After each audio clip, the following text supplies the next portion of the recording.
पूरे क्षेत्र में 90% लोगों से आप जानकारी करा लीजिए, सर्वे करा लीजिए, ग्राउंड सर्वे रिपोर्ट ले लीजिए कि उनके हाथ पे अगर स्याही लगी हो 90% लोगों के, तो फिर बात नहीं।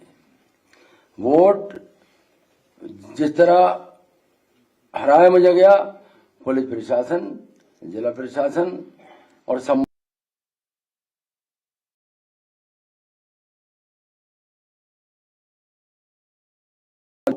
इस तरह अगर चुनाव में वोट पड़ गया होता, आम वोटर का वोट पड़ गया होता, आम मतदाता का वोट पड़ गया होता, तो मैं 1 लाख वोटों से कम चुनाव जीतता, मैं दावे से कह सकता हूं।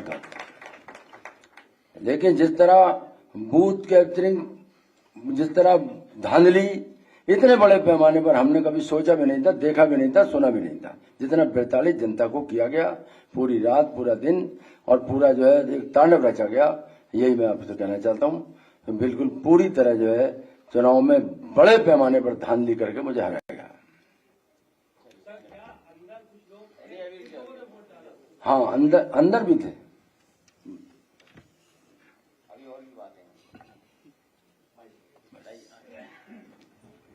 माननीय राष्ट्रीय अध्यक्ष,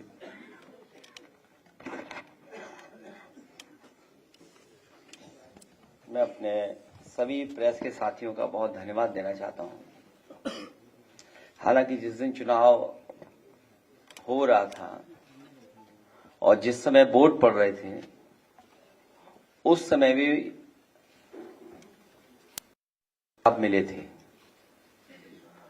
बहुत सारे वीडियोस, बहुत सारी जानकारी लगातार मिल रही थी, जिसकी सूचना हम लोग आपको भी दे रहे थे। और आज के समय पर जो सोशल मीडिया, उसके माध्यम से भी चुनाव आयोग और संबंधित अधिकारी तक बात पहुंचा रहे थे। मुझे याद है, मैंने कुंदरकी के अपने समाजवादी पार्टी के प्रत्याशी, उनका वीडियो देखा था। सुबह ही सुबह जब वो वोट डालने, तो उन्हें जानकारी मिल गई कि उनके बूथ के एजेंटों को निकाल दिया गया है। पुलिस प्रशासन ने मिलकर के जो व्यवहार किया, और उनकी नियत और मंशा यही थी कि कोई भी समाजवादी पार्टी का एजेंट बूथ पर न रहे। इसलिए जानबूझ करके प्रशासन ने और खासकर पुलिस ने, वो भी निर्देश पर, सभी बूथ एजेंटों को लगभग निकाल दिया गया। और बड़े पैमाने पर जहां समाजवादी पार्टी के समर्थक थे, समाजवादी पार्टी के लोग वोट डालने जाना चाहते थे, जाते उन्हें रोक दिया गया। अगर मान लीजिए रोक दिया गया है वोटर को, तो वोट किसने डाले? अगर उन बूथों पर समाजवादी पार्टी का वोटर नहीं पहुंचा है, हमारे प्रत्याशी के समर्थक नहीं पहुंचे, आखिरकार वोट किसने डाला है? ये बड़ा गंभीर विषय है। और इसके साथ साथ 2 तरह की पर्ची होना, लाल मार्क है और एक सामान्य रूप से ये जो पर्ची दी जाती है,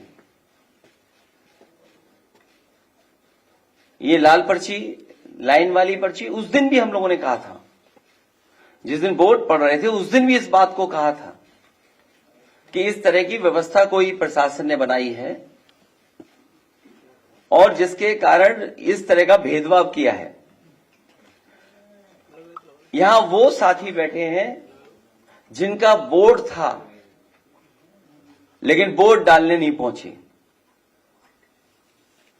अभी जब विधायक जी अपने तमाम साथियों के साथ यहां आ रहे थे, पुलिस को जानकारी मिल गई, कई गाड़ियां इनकी बंद कर दी गई। सुबह से हम लोग लगातार कोशिश कर रहे हैं कि वो छोड़ दिए जाएं। कोई कारण नहीं है, उन्हें थाने में बैठाया हुआ है। सीतापुर में बैठाया गया। पहले एक थाने में रोका पुलिस ने, न जाने कहां से एसओजी की टीम आई, बैठा लिया उनको, उसके बाद दूसरे थाने में ले जाके बैठा दिया उनको। और इसलिए बैठा दिया कि कम से ये प्रेस से आमना सामना ना हो जाए। क्योंकि उन्हें पता था कि प्रेस होने जा रही है। एक और गंभीर घटना हुई है जिसके बारे में आपको जानकारी होगी, संभल की। सर्वे हो चुका था, चुनाव के चर्चा न हो पाए, हमारी आपकी प्रेस गड़बड़ा जाए, इसलिए जानबूझ करके सुबह सर्वे की टीम भेजी है, जिससे माहौल खराब हो जाए, कोई चुनाव पर चर्चा न कर सके। और जो जानकारी मिल रही है उसमें जानकारी है कि कई लोगों को चोट पहुंची है, कई लोग घायल हैं और एक नौजवान नईम, उसकी जान चली गई है। आखिरकार जब सर्वे हो चुका था मस्जिद का, तो दोबारा सर्वे क्यों करा ये सरकार, और वो भी सुबह और बिना तैयारी के। कानूनी और कोर्ट के जो प्रोसीजर, उसमें मैं नहीं जाना चाहता हूं कि दूसरे पक्ष की सुनवाई ही नहीं है, कोई सुनने वाला नहीं है दूसरे पक्ष को। और ये जानबूझ के इसलिए किया है कि आज किस बात पे चर्चा हो, किस इमोशन पे चर्चा हो, ये जानबूझ करके सरकार ने कराया है। ये जो संभल में हुआ है, बीजेपी सरकार, प्रशासन, सब ने मिलकर कराया, जिससे कि चुनाव के धांधली पर, चुनाव की बेईमानी पर चर्चा न हो सके।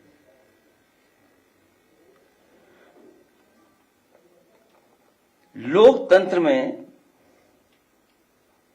सच्ची जीत लोक से होती है, तंत्र से नहीं। लेकिन ये नया लोकतंत्र जो बनाया भारतीय जनता पार्टी ने, उसमें लोगों को वोट नहीं डालने दे रहे हैं, अपने तंत्र को आगे कर दे रहे हैं। और जब कभी भी निष्पक्ष जांच होगी, जिस समय निष्पक्ष जांच होगी और तमाम वीडियोज जो या सीसीटीवी के माध्यम से जो रिकॉर्डिंग होती है बूथ की, जब उसकी सच्चाई सामने आएगी तो पता लगेगा कि वोटर्स ने वोट नहीं डाला, वहां के कौन वोटर बन गए ये भी किसी को नहीं पता। बूथ के अंदर किसने वोट डाला किसी की जानकारी नहीं है। जिस जीत के पीछे छल होता है वो दिखावटी जीत का छलावा होता है। जो सबसे ज्यादा उस सीट को छलती है, जिसके छल करके जीत का नाटक रचा है। ये पूरा नाटक है इनका, भारतीय जनता पार्टी का। ये जश्न मनाना, लड्डू के नीचे लड्डू को रखने वाली जो वो थोड़ा बहुत जो मिठाई वाले लगाते हैं, बिना हटाए लड्डू खिला देना, ये सब नाटक था। ऐसी जीत जीतने वालों को कमजोर करती है, नैतिक रूप से उनके जमीर को मार देती है। बिना जमीर के जीने वाले अंदर से खोखले होते हैं। ऐसे लोग सबके सामने अपने को ताकतवर दिखाने की कोशिश करते हैं, लेकिन अकेले में आईने में अपना मुंह देखने से भी डरते हैं।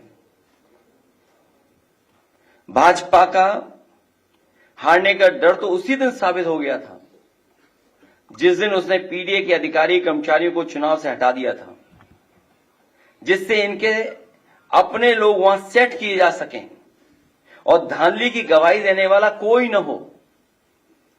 हमने तो भाजपा की बदनीयत को समझकर तब ही विरोध किया था, लेकिन जब शासन प्रशासन ही दुशासन बन जाए तो लोकतंत्र के चीरहरण को कौन रोक सकता है। ये बेईमानी कोई नई नहीं है इनकी। चुनाव में धांधली करना